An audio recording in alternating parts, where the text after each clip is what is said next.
Alright, YouTube, so you finally made some good compost for once, or if you're like me, you had just trouble making compost and finally made some good compost, but also like me, you didn't make a lot, so you want to figure out ways of not wasting it. So in this video, I'm going to show you my favorite way of not wasting your compost. So yeah, if you have one of these bags already, I recommend getting one. This is just a paint strand you could get from any big box store, so get one of those. Or if you have any other uh, compost bags, just make sure it's not more than 800 microns, I believe it is. And yeah, let's fill this up right now.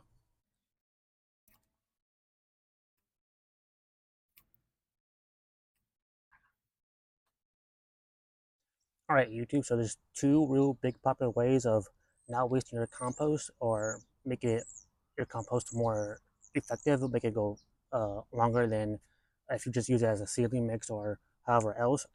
Um, I guess the main one is compost tea, and the one I'm about to show you is compost extract. Obviously, I've shown this before in my other videos, but just in case you're new, compost extract to me is better uh, because uh, all the soil biology from your compost extract will be going straight to your plants. Compost tea does work really well also, but for me, compost tea is more of a foliar feed than a soil drench. So um, when you're giving compost tea, it's more of like a remedy, while compost extract, in my opinion at least, is more of a way to give your soil biology and make it so it can doesn't need fertilizer or anything else. But yeah, guys, those are the two most popular ways, and I'm gonna bring it close to show you uh, uh, the water how it looks before I add the compost into it. Um, if you live in a city like me, you probably want to leave out. You want to probably have a bucket of water and let it air out, so it can chlorinated water can dissipate or whatever, making it just water or clean water. Unless you have a filter, that's good too. I don't have a filter, so I'll let it sit out for a whole night. And plus, it'll be more ambient temperature rather than being like cold or however when it comes out off the faucet. So yeah, I'm gonna bring it close and show you the water. All right, guys. So I should mention before the two major differences between the compost extract and tea is that the tea breeds more of your soil biology or compost biology, while whatever's in your compost when you do a compost extract, that's always going to be in your extract. So if you want to breed more biology, then make a compost tea. If you're fine with just whatever's in your compost, then do that. I still have plenty of more compost I can use, so I'm not too worried about too much. So, although also, if you stick around, I'll show you how I would re-inoculate this compost once we have it in the water. So, yeah, you can see it's pretty much clear. A little bit of dirt from my previous batch. So basically, you just submerge this, and then you're gonna just massage it gently, so you're not crushing the soil biology. Because if you squeeze it too hard, you can kill the microbes in your biology, which is kind of crazy to think about since they're so tiny, but apparently that is a factor you might want to worry about. So just gently massage it, and you can see the water's turning dark brown. Sorry, the lighting is kind of bad. Uh, I would do it later. I would do it later on in the day, but it's gonna be in the 90s today, so I don't want to be outside for too long. So I'm doing this right now, early in the morning. I could do it later in the day, but I don't want to give like a feeding kind of thing to my plants later in the day because just like us, the plants aren't gonna feel too well eating, having a heavy dinner, and then having to go to bed. Okay, so you can see it's still brown. Um, you can let it drip uh, until it stops dripping, but I'm not worried about it too much. So yeah, for this video, I'm gonna show you an extra step that you could do if you really wanted to. but it's not necessary. You could just stop right here and then water your plants. But I'm gonna add some mycorrhizal inoculant. So when I give this to my plants, hopefully my plants will be more inoculated with some mycorrhizae. So again, you don't have to do that if you don't want to. I want to, so I'm gonna do that. So according to the ingredients or the instructions on this packet I got, I'm gonna use 1 tablespoon. Yeah, a little bit less than a tablespoon, but it's fine. And I'm just gonna mix this together and then I'm gonna start watering some plants.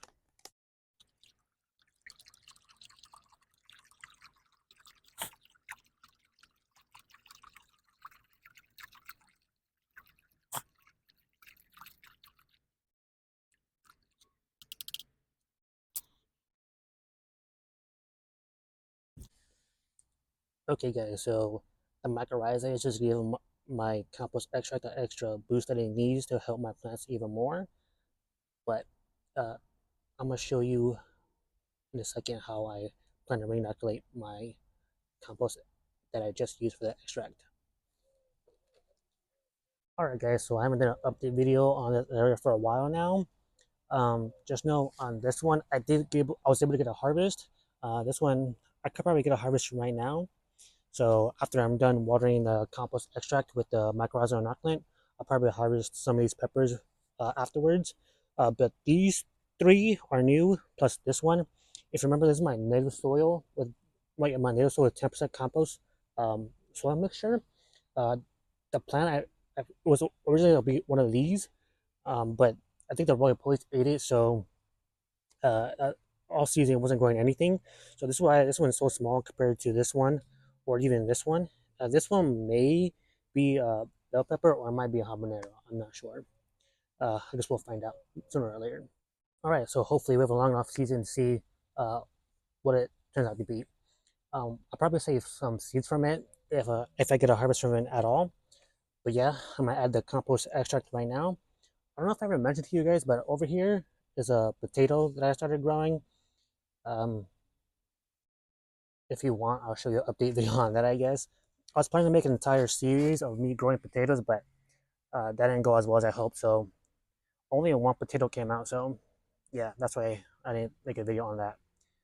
Anyway, guys, I'm gonna water this in with the compost extract with the mycorrhizal inoculant, and then after that, I'll show you how I plan to re-inoculate the compost that I just used to make compost extract.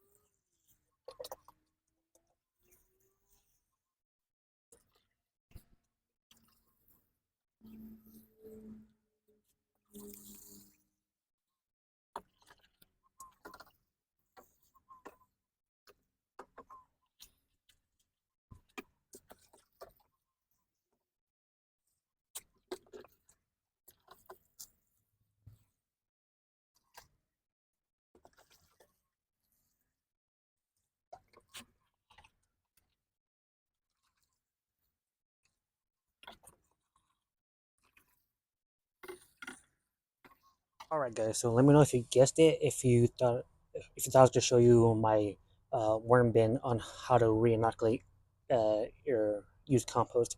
As you can see it right now, there's worms trying to escape, and I don't know why. For sure, it could be because my area is pretty warm and they don't worms don't like it too warm or too cold, really. But uh, since right now it's early in the morning, it's not hot. I think the real reason why they're leaving is because it's too wet in here. So I'm going to show you what I'm going to add to hopefully make it less wet for them. But for right now, I'm going to add some ingredients first before I add the compost. Oh, and don't worry about this stump or the dead rose. I just added that just because I wanted to. I don't expect this to break down anytime soon, especially when I'm ready to plant next year.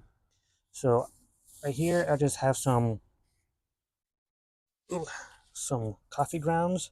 It's pretty dry, so hopefully that'll help with the wetness in here.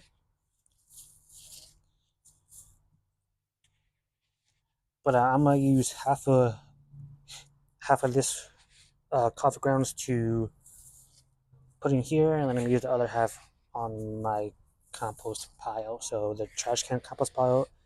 If you've been here long enough to know about that, then you'll know I struggle making compost there still. Or if you're new, thank you for watching. Okay, so that's pretty much half. I'm gonna add the compost that I used already in here, and then we'll figure out the rest.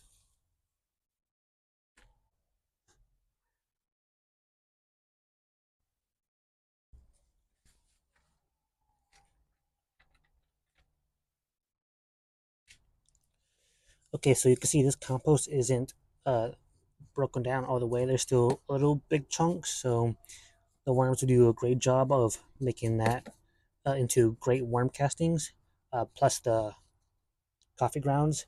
The coffee grounds, I'm a little worried because um, after you use it, it's not acidic anymore. It's mostly nitrogen. So hopefully this isn't too much nitrogen for them. Okay, but right now I want to add the part where it's going to actually keep the uh, compost from getting too wet so the worms can be more comfortable. And that's cardboard. Worms love cardboard. This is corrugated cardboard. There is some toilet rolls in here and some uh, cardboard bags. So just mainly just cardboard though. The corrugated cardboard apparently they like a lot as bedding and as food. So I'm just gonna dump all this in here because I shredded it for the worms, nothing else really.